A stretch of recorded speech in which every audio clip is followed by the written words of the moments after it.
Hey, greetings, it's Joe, and I welcome you to the second feeding of the Two Daniels way to increased mental fortitude. And today, my dear boy, Daniel the Beagle, will help us with this sense of gratitude that will help us in so many ways with our mental fortitude and the issue of controlling ourselves. So as a little bit of a backdrop, if you will, I will tell you that one of the things that I really disliked doing and never liked doing around my house was cutting the grass. So a few years ago, I invested in a landscaper, and they're wonderful. They come, they cut the grass, and I don't have to worry about it. Well, that was Daniel's playground back there, and he loved to go back there and play with his toys, and his favorite toy was a squeaky yellow bone. And Daniel would love to squeak the bone and throw it up in the air and have someone throw it to him and do all the things that a great dog does. Now, always we made sure that we put the bone away when it was time to go inside. This one day, that did not happen. The bone was lying in the middle of the yard in some pretty tall grass.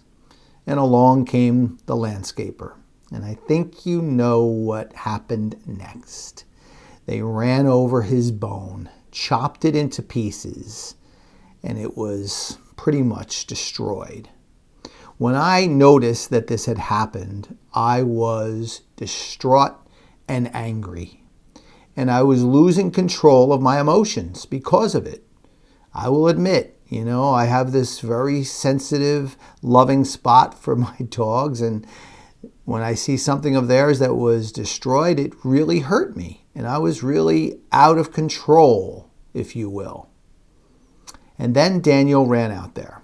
I thought that the remnants of the yellow bone were all in the lawnmower that had been long since gone.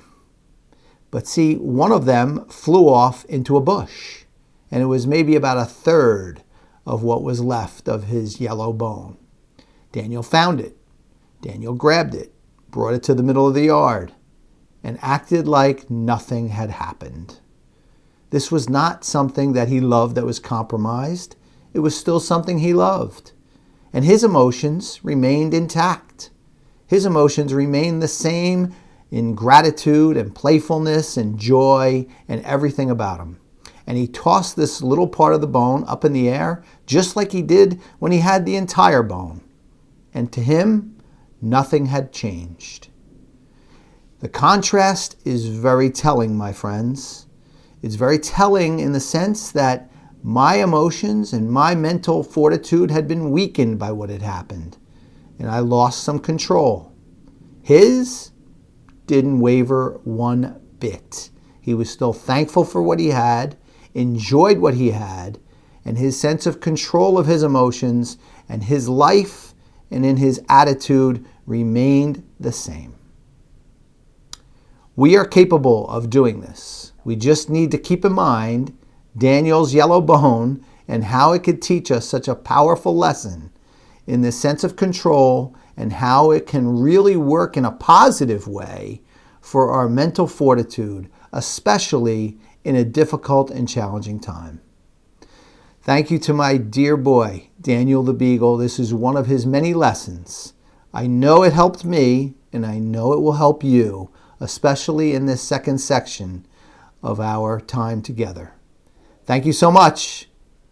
Now we'll move on to the next section of the second feeding, and we'll continue to have some fun while we journey together in this all-important area. Take care, everyone. See you back here soon.